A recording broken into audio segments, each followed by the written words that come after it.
હું તરત પૂછીશ કે કોણે તમારી પાસેથી પૈસા લીધા, એટલે મને ખબર પડે ને બહાર હું હાલે છે. આમાં કાંઈ ખર્ચો કોઈને થાય નહીં.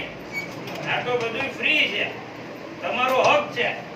તમે અંત્યોદય કાર્ડની વ્યાખ્યામાં આવતા હો તો મારે તમને અંત્યોદય કાર્ડ આપવાનું હોય, ના આવતા હોય તો મારે તમને આપવાનું થાય નહીં.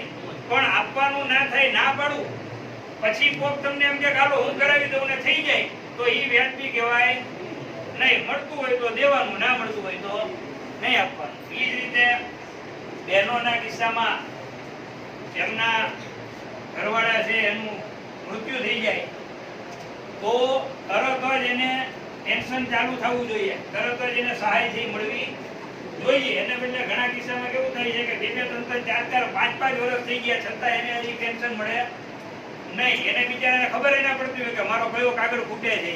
અને અહીંયા અમે રાહ જોઈને બેઠા રહીએ કે આપણે લખ્યું છે ને કે ઓલો કાગળ ફૂટે છે, એ આવ્યો નથી.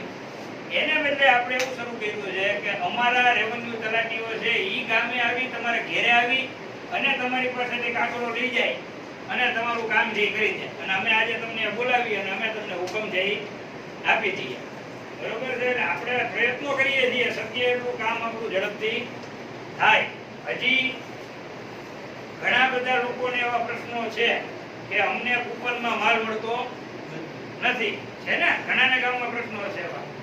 તો એના માટે સરકારે નિયમ કર્યો છે કે ભાઈ જેની પાસે જમીનો છે, જે ખેતી કરે છે, જેની પાસે ગાડી છે, બરોબર છે, જેના ઘરમાં કોઈ સરકારી નોકરિયાત છે, જેની આવક ઘરની જે વધારે છે, આ લોકોને કોઈને અનાજ કેરોસીન દેવાનું નથી. પણ જે સાવ મજૂર વર્ગના માણસો છે, જેની પાસે કોઈ ખેતીની જમીનો નથી, બરોબર છે, જેની પાસે કોઈ પોતાનું મારુતિ કે વાહન નથી, એને અનાજ આપવાનું છે. એને બદલે શું જોવા મળે છે કે સર્વેની અંદર ભૂલ થઈ એટલે ખેતી વધારે છે એને માલ મળે છે, તો ઓલો બિચારો છે મજૂરી કરી અને જમે છે, જેને 1% જમવાનું માન મળે છે, એને અનાજ મળતું નથી. એટલે આપણે આ બધું જોઈ અને અંબાડિયામાંથી એવા જે લોકો હતા એના નામ ગાંધીનગરથી ડિલીટ થઈ ગયા. શું થઈ ગયા?